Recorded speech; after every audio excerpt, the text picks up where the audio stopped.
This talk was given by Roshi Rafe Martin, guiding teacher of the Endless Path Zendo, a lay Buddhist community in Rochester, New York. Join our practice, in person or online, at endlesspathzendo.org. So this is Saturday, June 15th, 2024. This is the third day of our four-day session here at Endless Path Zendo.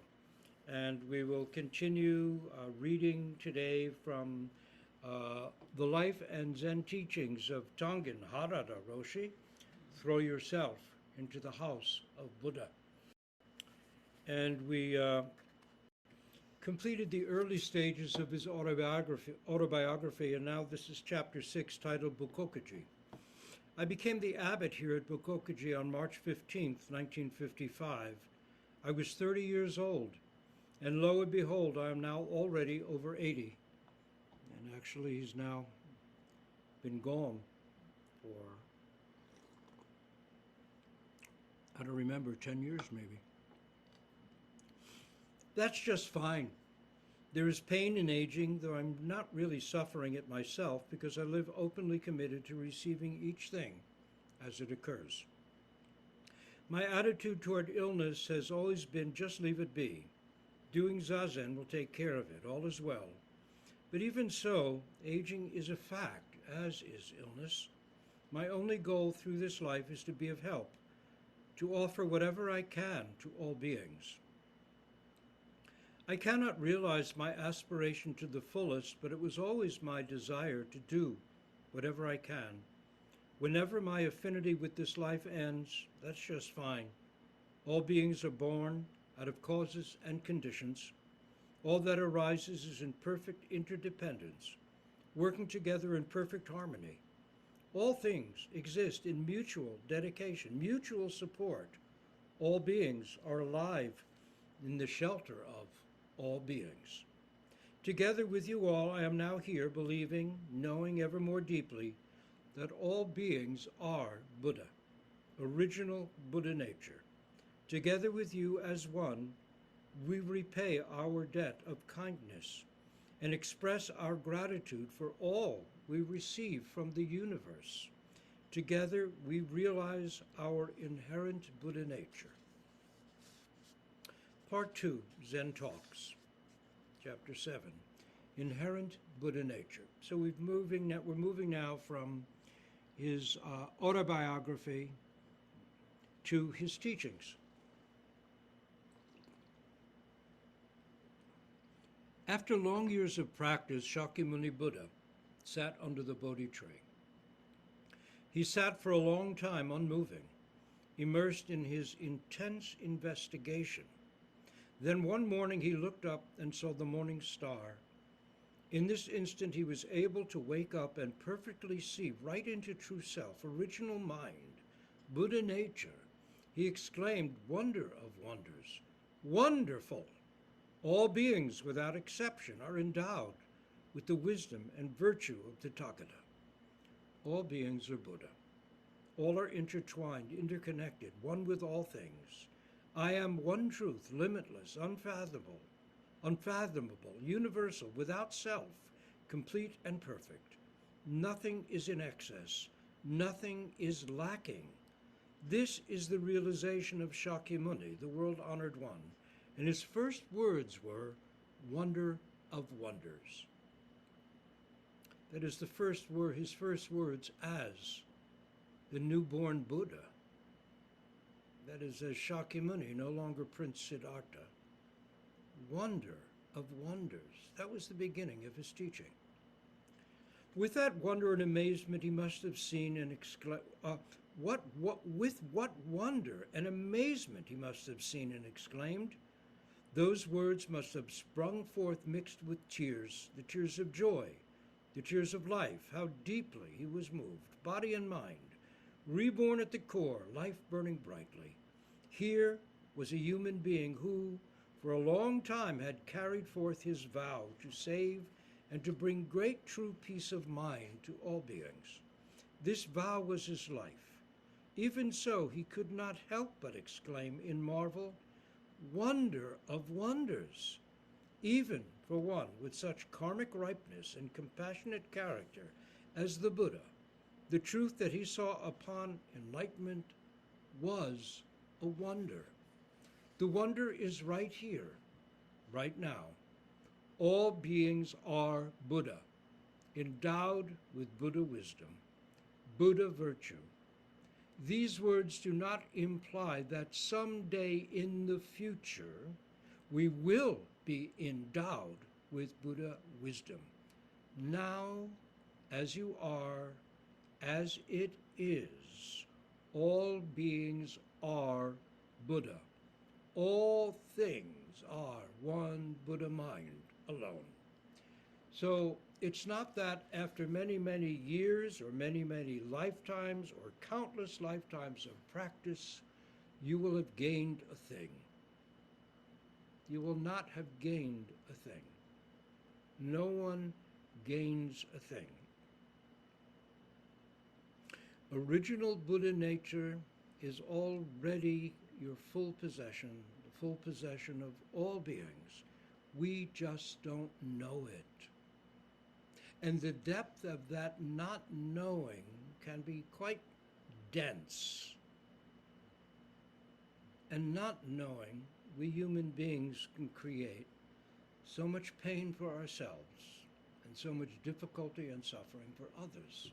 This is the great tragedy of human life. Already, as Hakuin says, like a child of rich birth, wandering poor on this earth, or like one in the midst of water, crying, I thirst.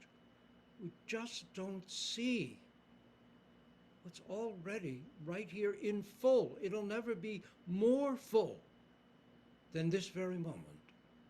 Only you might know it a lot better after many years of practice. You might be more open to its presence after many years of practice, and after many lifetimes of practice, you may not be doubting it at all. It's always in front of you like a jewel in your palm.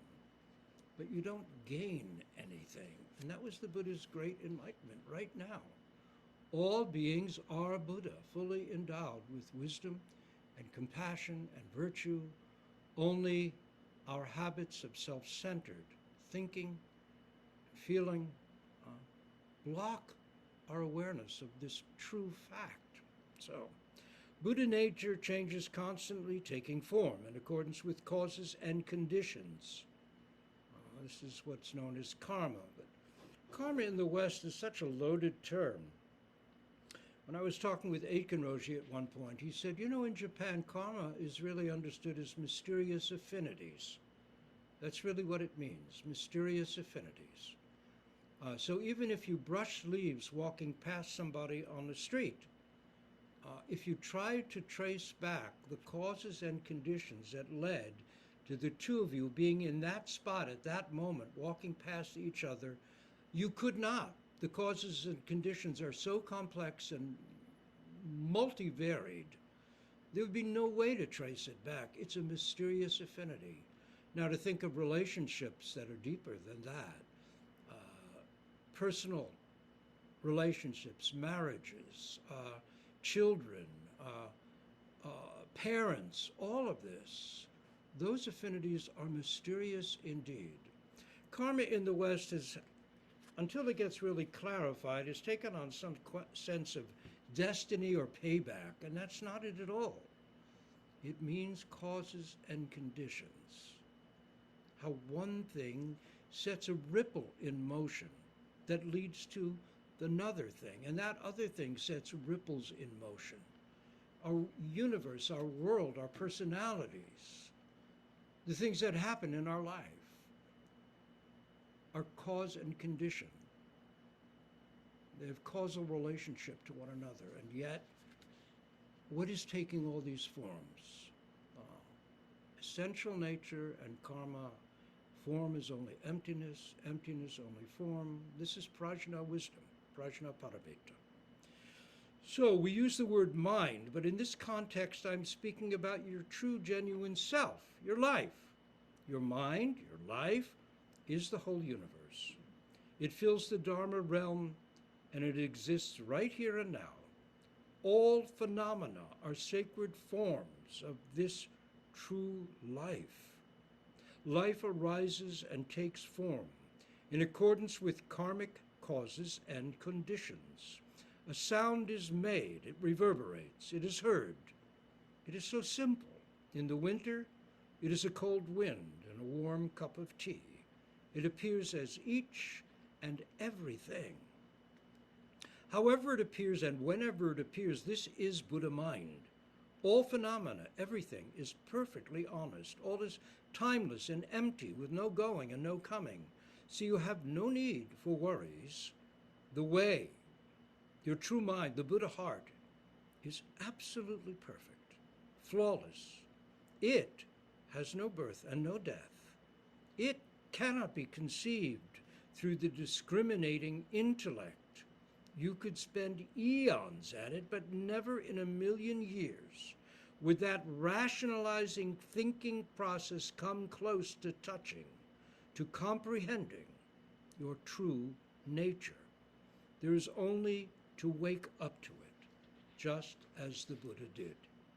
Wake up and you can say for yourself, the sun is my eye, the wind my breath, all of space my heart, the mountain and ocean my body, the sun shining brightly, vividly, is the eye of my life. The vastness of the sky is my heart. Who is the master of this boundless heart? No one else but you. This is your reality. Heaven and earth, same root. All the myriad things, one body. This truth is the source of your freedom, your liberty, and the freedom of each and every one of us. Wonderful, wonder of wonders. No matter how deeply we worship, no matter how reverently we sing its praises, we could never begin to pay homage to this wonder. All beings are right here in the midst of truth, this one truth, and all beings are saved. There are no restraints on your freedom. The birth of one Buddha is the birth of all Buddhas. We are indelibly, perpetually interconnected. No one is cut off, isolated, apart from the whole. We are not this as opposed to that. There is no distance. This is the wonder that was revealed to Shakyamuni Buddha. Awakening is wonderment, total inside-out transformation, complete peace. Of course, he's talking about full realization, full awakening. This is a lifetime or many lifetime project. We're each engaged on to our own degree, with our own degree of determination, our own degree of where we're coming from, the causes and conditions that have put us here. But awakening, even a glimpse, Roshi Kapleau used to say, even a tiny glimpse changes us. Not that we're changed, it's just that the way we interact with things has shifted. He said it's like lighting a match or a tiny spark in a huge dark room. And even though our little flame is so tiny, the nature of that darkness is changed forever with that tiny little light. Shakyamuni Buddha was able at last to verify this truth for himself. He reached his goal and fulfilled his aspiration. At long last, he understood. All beings are Buddha. It's easy to be glib about this. But what does this really mean, to touch base with this in just a moment? To let all self-centeredness, body and mind, fall away. All concept of body and mind to simply fall away. And the piece of bread you're holding in your hand to enter. With all the shape of the bubbles of yeast so clear in it. Or the water flowing over your hands from the tap is endless, glistening. Everything falls away. What does it mean that everything is Buddha? It doesn't get a concept Buddha added to it. We fall away into the 10,000 things. When the 10,000 things step in an army, when the self is realized through and as the 10,000 things, this is intimacy. It's not that everything has a label Buddha on it. Not at all. But he had something to say in addition to this, and how thankful we can be for the Buddha's addition. He said, but because the minds of beings have become inverted through delusive thinking, they fail to perceive their own inherent Buddha nature. Brilliant truth is the heritage of all beings, but they don't know it. They suffer in spiritual darkness.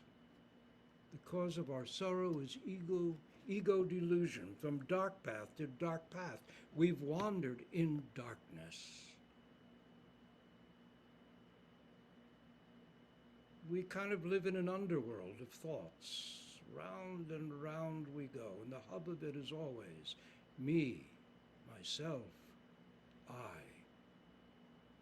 We live in an underworld, never quite here to the singing of the birds. Saw a great quote recently from Suzuki Roshi. Said, I don't know anything about consciousness, I just teach people how to hear the singing of the birds, or the taste of the tea, or the feel of sweat dripping down my back, or the ouch of my toe. No barrier whatsoever. None. Instead, we suffer in spiritual darkness. From dark path to dark path we wander in darkness. How can we be free from the wheel of samsara? The gateway to freedom is Zazen Samadhi. Beyond exaltation, beyond all our praises, the pure Mahayana. Maha is great, Yana is way, the great way, on which all beings already are, they just don't know it. The illusion of separate self. How does it happen? How do we fail to see our essential nature? When we were babies, we had no sense of opposition. For a baby, everything is me. There is no division, no duality. When it is hungry, it eats. When it is sleepy, it sleeps. Is the baby awakened? Of course, the baby is not lost in a dream of separation, but its state is not complete. A baby is totally self-absorbed. It must steadily grow. Yet with growth, the child learns to live by the discriminating mind. It develops a sense of I. With growth comes the growth of the intellect and ego grasping. The sense of self and separation increases as we learn language. Everything that is not me is other, opposition, duality. We come to perceive everything to be outside ourselves. I want what is over there. I want this. I want that. The child becomes smarter and smarter. A sharp mind and exacting intellect mean a lot in this world. Being smart, you can get ahead materially. You can make a name for yourself. You can rise to a high position. Is that bad? It's not a question of good or bad. Some use their intellectual growth for good, and some don't. That depends on the aspiration and intention of the individual. But everyone falls into the trap of dividing reality into pieces. There is an old saying, as a child learns to live by its mind, it moves farther and farther from Buddha. We simply learn to treat this little I idea as the host and the center of the universe. We just can't help but to favor and indulge the self that we imagine to exist. Almost everyone, as they reach adulthood, carries inside them a sense of lack. Something's missing. Something's not quite right. At first, we try to satisfy our myriad desires to get rid of this sense of lack. If only I could have things my way, I would have no further complaints. I know exactly what I need. But if you get one, you desire two. If you get two, you desire three. Four, it's never enough. We cannot ultimately be satisfied getting what we want.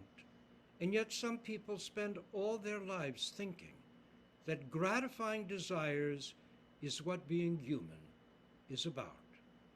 Then, once we've been able to polish our special talents and strengths, been able to study and to learn, had jobs that we have given our all to, we have made our way in the world. We have looked at things from all angles, seeking to understand what it is all about. We have seen how painful it can be to make our way in life. We have experienced the difficulty of human relationships. It should be easier, but somehow it just isn't. Those people who humor us, those whom we perceive to be of benefit to us, we like and favor and become attached to them. On the other hand, there are those people who do not particularly recognize us, who overlook us or ignore us, who do not treat us as we'd like to be treated, or that are just not the way we want them to be. These people we regard to some degree or another as enemies, as those who are against us. We don't like them. They irritate us and get on our nerves. Then we try various ways of self-improvement, self-help. Help yourself to grow. Take good care of yourself, and you will be happier as a person. This is the message. There are all sorts of examples of this way of thinking, and there is nothing really wrong with it.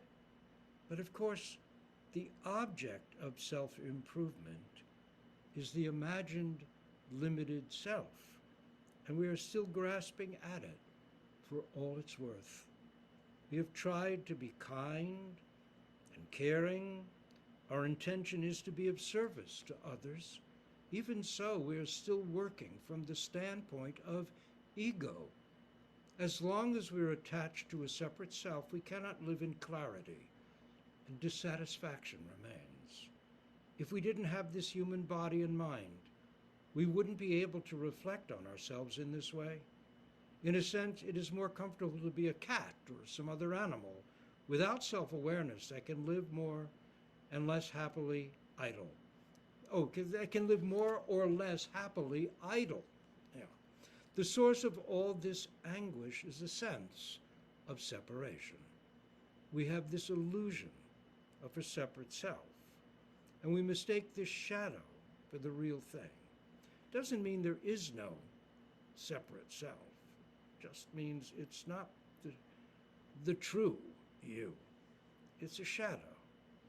It's an image that we become so attached to we can't see the forest for the trees.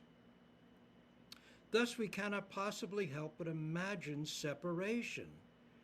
We cannot help but create barriers. And to go on from this, because of this simple mistake in how we use our minds and how we're taught to use our minds, we have exactly the condition of the world that it is in today.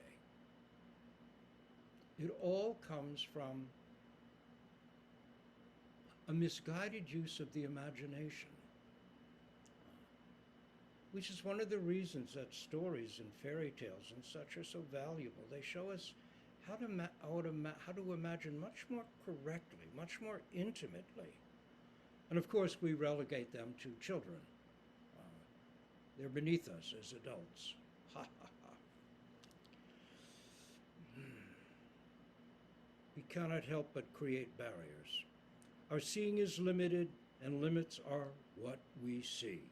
While every human being is in fact reality itself, almost all of us live in such a way that we cast aside this precious life. Wu Men has a verse, I think it's for the initial koan of the Gateless Barrier.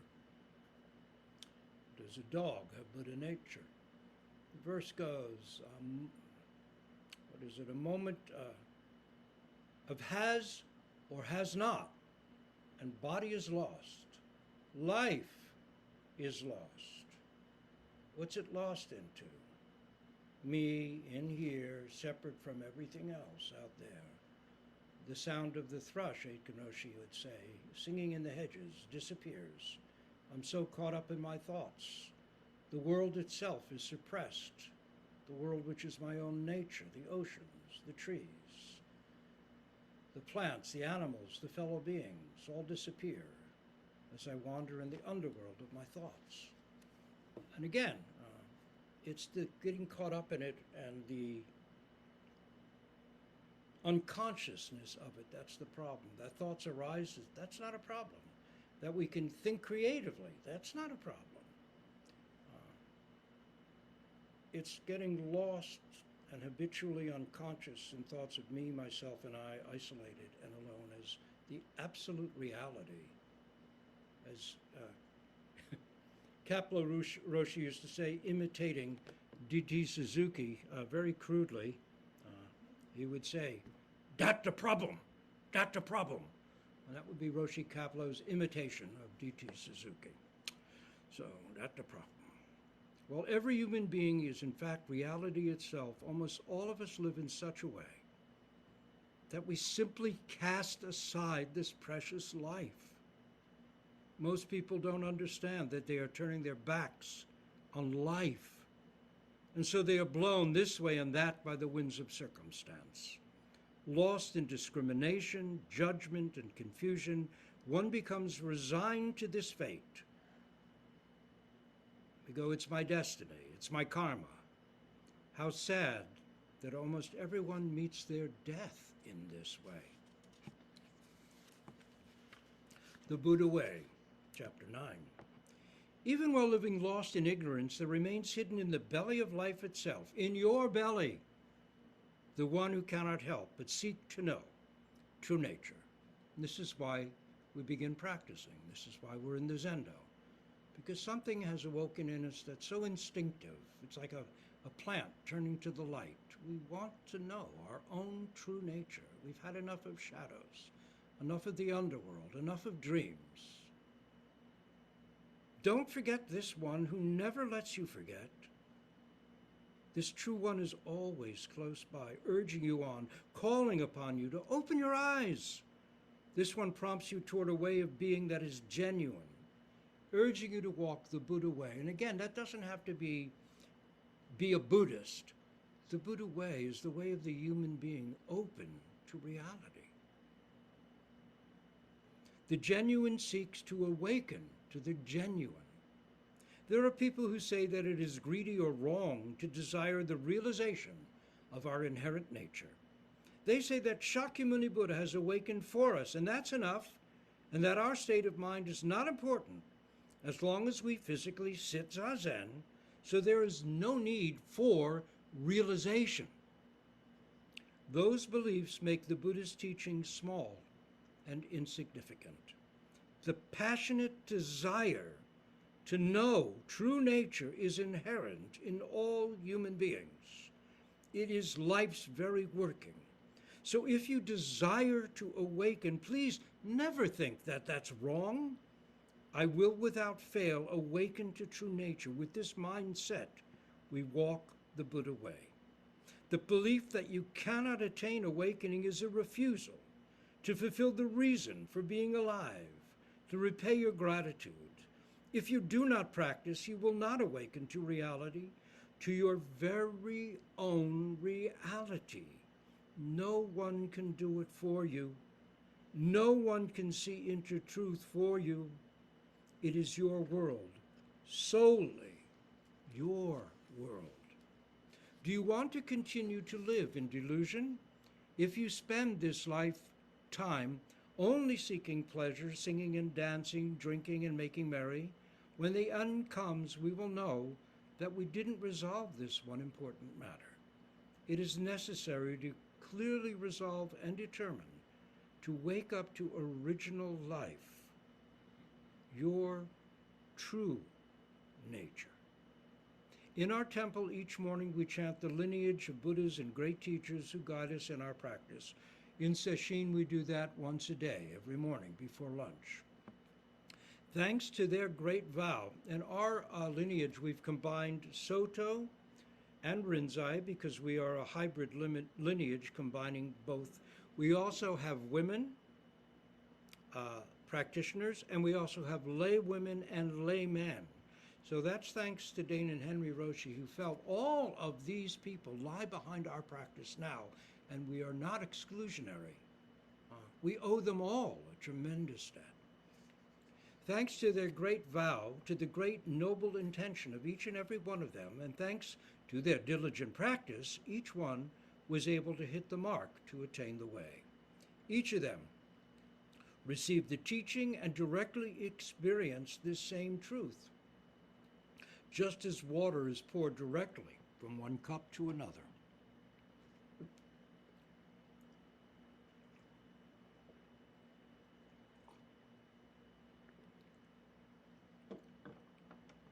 Everyone is able to do the same. No one is left out.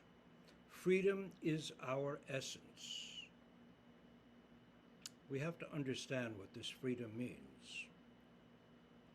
What is this freedom that is our essence? Is it the freedom to do anything we want? Definitely not. What is this freedom? What is the freedom that practice opens to us?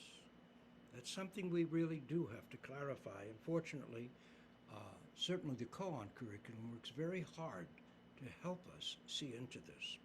If the Dharma weren't universal, what would be the value in it?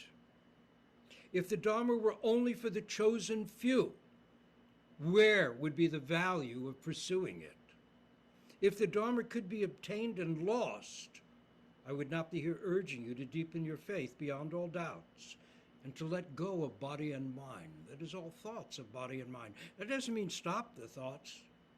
Let them go. How compelling such thoughts are. Me, mine, myself. We fall asleep every time such a thought arises and go with it. We go, well, that's the baseline, that's real. And then we forget we've fallen asleep into a thought. And that thought creates the world around us. And that thought creates enemies and polarization and climate change and wars. We forget.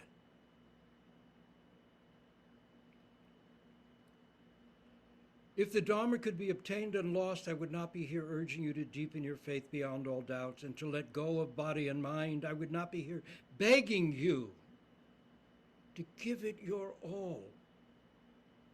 The Dharma is absolute, perfect, all-pervading, all-inclusive, all-embracing. Liberation is yours from the beginning. From the very beginning, all beings are Buddha. Like water and ice, without water, no ice. Outside us, no Buddhas. How near the truth, yet how far we seek. We are altogether in essence free. All beings abides in the radiance of Buddha nature. All being is the radiant light of Buddha. Together with all beings, sentient or insentient, with grasses and trees, together with the great earth, I attain the Buddha way, uttered Shakyamuni Buddha. With his great enlightenment, Shakyamuni, the world-honored one, attained perfect liberation. He came to life, to true life, to liberation, which is our birthright, our essence. I remember long, long ago, many, many, many years ago in a sesshin,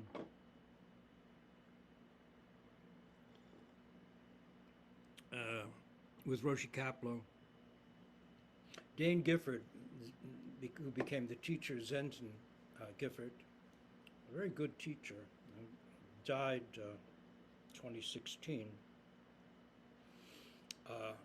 was giving an encouragement talk, walking around the Zendo with the Kiyosaku hitting everyone goes. And he was almost shouting at the top of his lungs. You mean it's me, poor little me?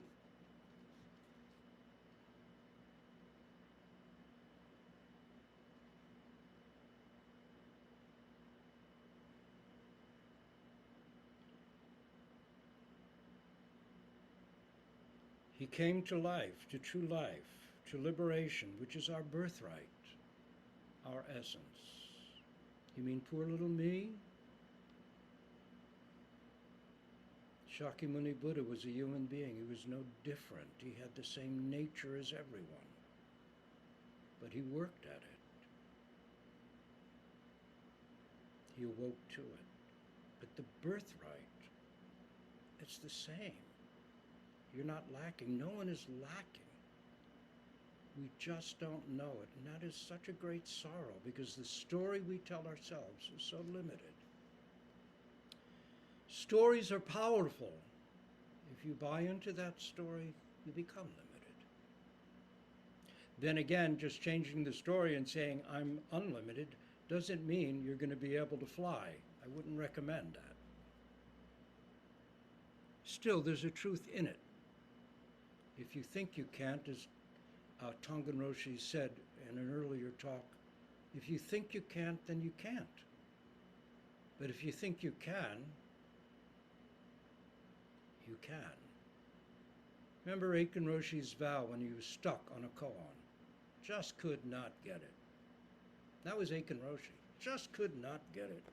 He said, I don't care if it takes me the whole session. He's talking about a 7-day session. I don't care if it takes me every doksan to this session. I don't care if it takes me a month.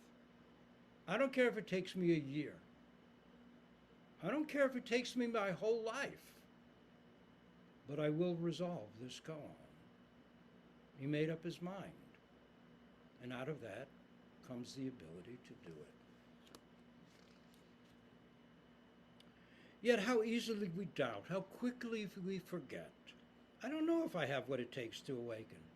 Maybe I'm not ready. Maybe I can't do it. Those doubts are totally, utterly unfounded. This one truth is just as true for you as it is for all the Buddhas. In the Buddha way, in reality, there are no exceptions.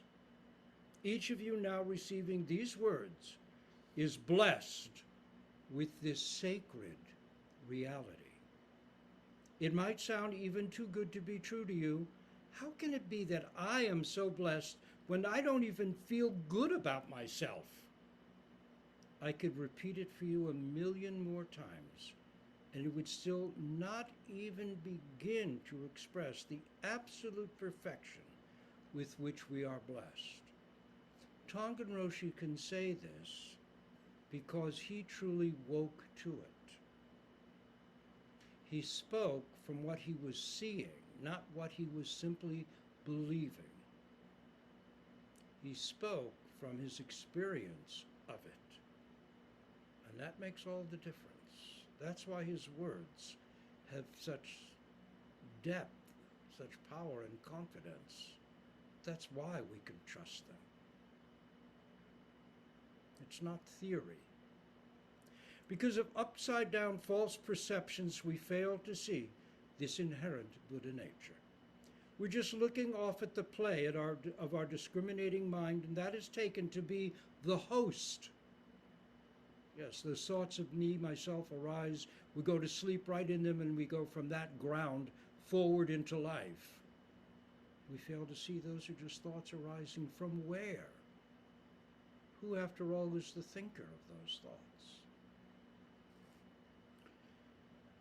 For once, realize the true host. Become one with who you really are, and all is well. What a shame for you not to awaken to this wonder. Not to prostrate yourself before it, before everything in the universe, before an ant, before a pebble, before a crushed cigarette butt on the sidewalk, before a piece of broken glass, before the sun, the moon, the stars, the leaves of the tree, the leaves of these little plants growing right here in the Zendo. How often have I gone by them and never seen them? It's just a plant that needs watering. And then one day you see it. And each leaf is waving at you, alive. To live like that is our birthright. And yet we pass it by so many times. But we continue on, and little by little this reality seeps into us. And we begin to accept that it really is so. And then we can hear the words of someone like Tangen Roshi, and they can speak to us. So, for that we are doing our practice, that is coming to appreciate and to celebrate our real life. We start with what we have got to do right here, right now. This breath, this count, this koan, this pain in the knees, this sound of a voice in my ears. The aim is to come to awaken, to know yourself, to see what life is really about. And this one-way path is the universal way, which includes all beings. It is not only for our own small liberation, it is for the liberation of all beings. We start out with this as our aim. We start out with this as our aim.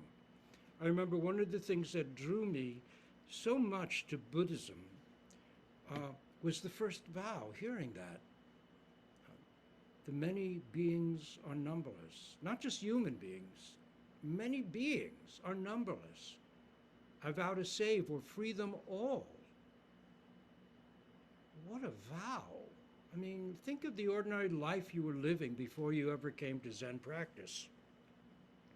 And you hear that vow, and it's like, what? I can do something for the sake of all beings, that I'm connected somehow with all beings? Everything else seems so small and narrow after you've touched base with that vow. Having just heard it, you're changed. Because it's the voice of your real nature that you're hearing in that vow. Whether you ever make that vow yourself or not, consciously, just to hear it does something, is my sense now. In any case, Zazen. How should we practice? What is the path? Zazen is the foundation of our practice.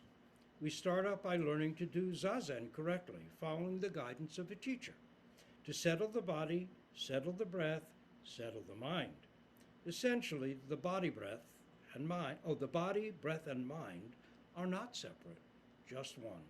But provisionally, we can divide this into three parts in order to explain it. Body. Check your posture, making sure that you're properly positioned on your cushion. Your bottom is a little farther than halfway forward on the flat mat, the zafu. After arranging yourself, or which is the zafu? Is it the round one or the square one? I don't remember. The round one? So your body is more than halfway forward on the round cushion, if you're sitting on a cushion. After arranging yourself properly on the cushion, cross your legs and lean your whole body forward toward the ground. Then bring your body slowly back up, taking care to leave the lower back straight. Now you will be centered in your tanden. We spoke about that the other day, Ahara. With the spine straight, the hips back, and the belly forward. You don't suck in your belly. The belly's forward. This naturally happens when you're in a lotus position, but however your legs are crossed, or we might say if you're sitting in a chair and they're not crossed, it's very important that you don't let your lower back sink down. Sit upright, leaning neither to the left nor to the right, neither forward nor back. Your ears should be on the same plane as your shoulders, and your nose aligned with your navel. The back of your neck is straight so that your head is suspended as if a string from the heavens were pulling up the top of your head. That is, your head is straight, but your eyes are down. This way, the chin will be aligned to the correct place. Think of a string pulling your head straight up. So your head is up. This is not to say that your posture is forced. It's very natural. You don't need to put any tension anywhere. Shape it with your mind, not your muscles. Just do your best to work toward a good posture. Even if your body resists, keep your mind open. Remember that it is all right. Simply work with what you've got. Simply work where you are.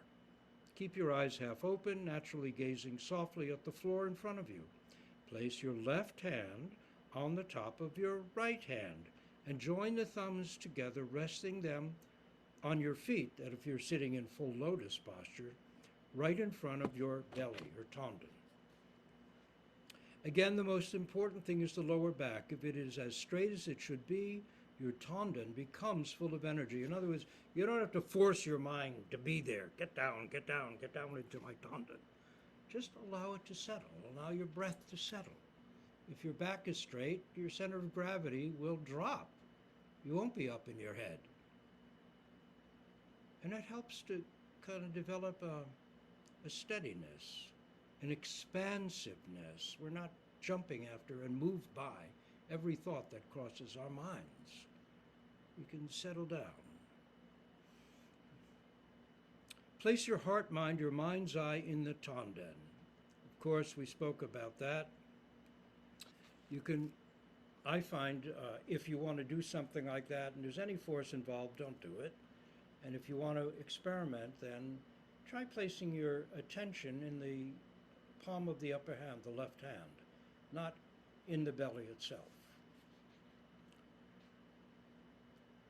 If you don't keep your focus in your Tangen, you will find yourself operating more and more in your head. That leads to confusion. It leads to becoming sidetracked, distracted. This is a very Japanese thing, I think. Many of the Japanese martial arts, as well as creative arts, are coming forward from the Tangen, the Hara.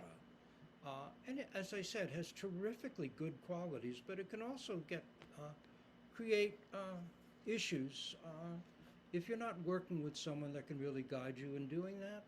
So you can also, of course, just pay attention to your breath and let it settle. You can also just pay attention to your koan and let everything else fall away. If you do this with attention, you'll be able to sit well. Discriminating thought is abandoned. True nature is one with itself most naturally in this posture. But again, when your knees and legs really hurt, if all you're dealing with is pain, then please feel free to sit in a chair. The posture is not the most important thing. Straight back, that's important. Not being slumped, that's important. But being able to pay attention and use all your energy without stress to focus on your practice, that's important. True dignity is true mind. Sit in the form of true mind. You can sit in the form of true mind in a chair. You can sit in the form of true mind on a mat. Breath. The breath flows in and out from the bottom of your belly.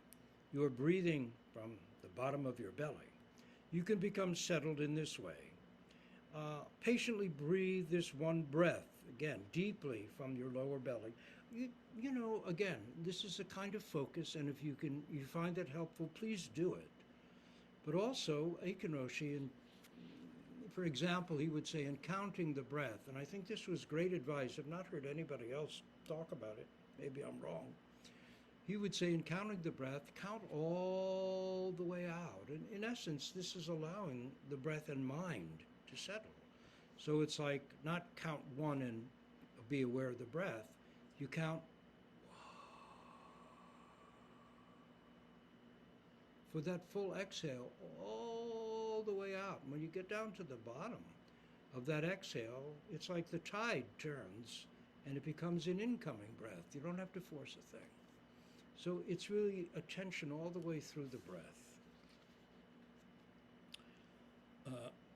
The breath goes in, the breath goes out. Pour all your body, all your spirit into this one breath. There is nothing outside of it. Just breathe this one breath. This is all there is. Give it your all. You are one with the breath. The way is one. Even if you are not thinking about taking this breath, the breath is breathed for you. It's not like you have to think, I got to remember to take this next breath. Interestingly, all you have to do is pay attention to the breath. You are breathing. Most of our day goes by and we never attend to this gift of life. Without the breath, in a few minutes, you're dead. Here it is. What a gift. We run around doing all kinds of things and we hardly stop and go, just luxuriate in that breath. Respect it. Honor it. It's a gift. You're perfectly nurtured like the baby is nurtured by its mother. In fact, Gerard Manley Hopkins has a poem about the breath as like the mother. It's a lengthy poem. It gets quite religious, it gets into the figure of Mother Mary, but as the breath, as the mothering sense of this great compassionate mind. Of course, he knew nothing about Buddhism, so it's so interesting. I think he didn't anyway. There is nothing to figure out. You are naturally cared for. When you go to sleep at night, are you directing your breath? Since you were born 20, 40, 70 years ago, 365 days a year, how many times in one night alone has this breath been breathed? Has this breath given you the gift of life? Always it has been natural. You have never had to will it to be. So who is breathing for you? Who is breathing this breath? Don't look away. This breath is true life. This breath is everything. This breath is perfectly receiving all things. This one breath is repaying all the goodness of the universe. This is the heart of all the cosmos. There are no boundaries to this one breath. The host is here. Who is the host? Can someone take this breath for you? This is total mutual support and sustenance. The heart of all being is now here in this one breath. We'll stop here. There's about 2.5 more pages on mind, but we can take them up tomorrow. And then the next chapter is vow. Vow. Really important point. And then impermanence. And we'll see how far we get. Tomorrow being the last teisho of this 4-day session.